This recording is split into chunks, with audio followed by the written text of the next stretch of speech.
It is a first world problem. It's like, It come is a on, first man. world What are problem. you talking about? This man's gonna provide. He's already, if anything, he's already got a home paid off, which means he's secure.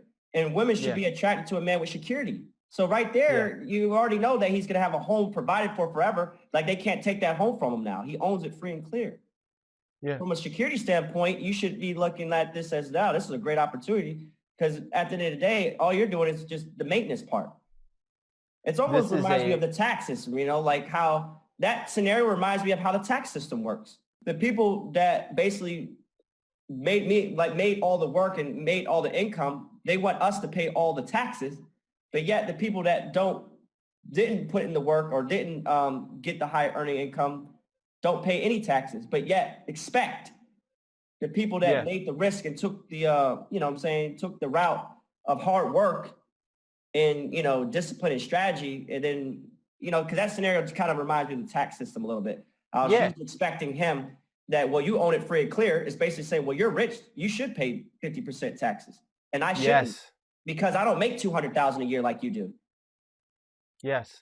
That's kind of how that looked out to me. It had to be some liberal couple, a liberal woman. It had to be. Going to the tax scenario that you used is basically, you've done great to society. You provided value, you provide jobs, you provided a business, you provided a company, and your company, for example, could be a technology company that provides evolutionary change that's unprecedented, that you can't even put money on. The fact that, for example, like Apple and Samsung are responsible for probably 90% of all the phones in the world. Yeah. For example, the way we reward you is we try to take all your money. See, when you're in the lower tier of income or societal benefit that you have as an individual, we don't penalize you for anything because you're not doing anything to provide, essentially. So there's nothing to take. But when you have a lot to take, we will take it from you. It is very backwards because it's funny. When you come to these Nordic countries, for example, that people want to say, oh, they're socialism countries and they're great and this and that. No, they're not. They're economic countries with very large social programs. But see, one thing about these countries is the people who pay all the taxes are the middle income. What do you mean by Nordic country, real quick? Just run that. Nordic, Sweden, Denmark, Norway, these countries that are in that Nordic area that is on the east side of Russia, and it's on the northern part of the globe.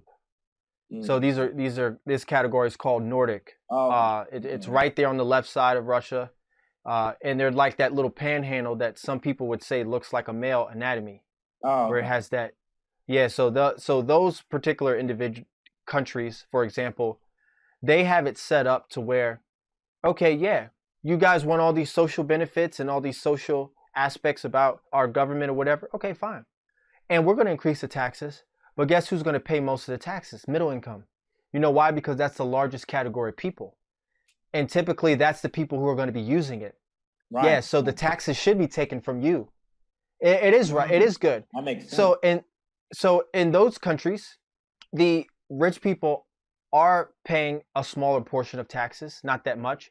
And if you are middle income, you actually pay more taxes than people who are rich, because you are the ones typically.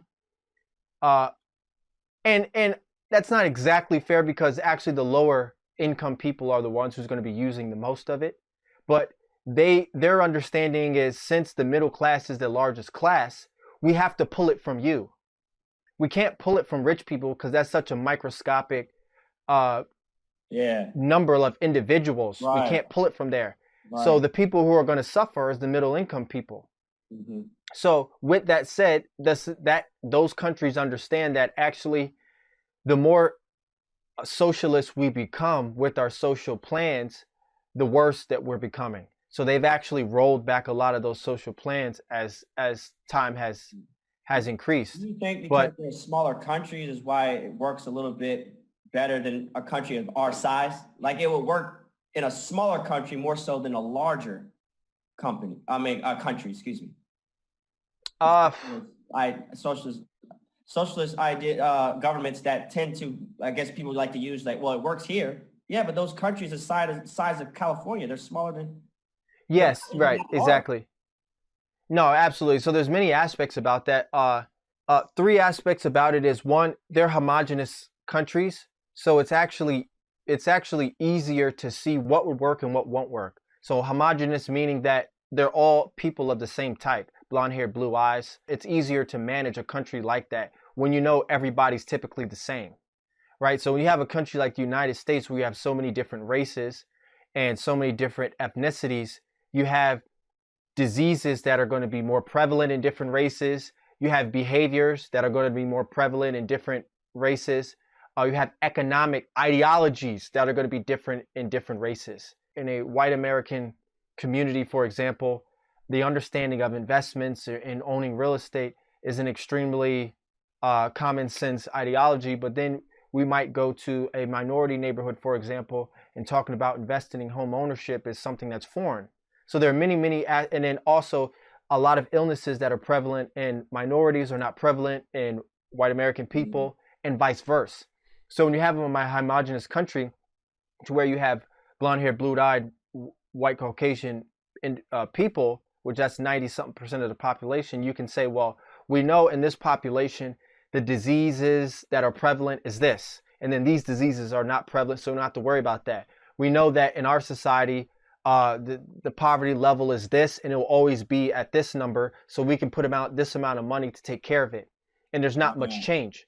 So not only is it easier to manage, there's a smaller population. So it's a population of the same kind. It's a smaller population. And then these Nordic countries have complete monopolies over the waterways that are right there because they're on the water. So they own the port. Wow. They own the port of what comes in and out through that top area, that top northern eastern part of Russia or Europe, for example, and they're making tremendous amount of income. That's huge. Due to that monopoly. Yeah, that's huge. So not only that, they're getting their money from in a different way. It's the same concept when it comes to a lot of the Middle Eastern countries that are oil rich. They're easy to build all these ridiculous, excellent, beautiful structures in the sand, in the desert, in nowhere, and build these beautiful architectural buildings that are ridiculous in the sand on top of water and stuff, is because they have oil money.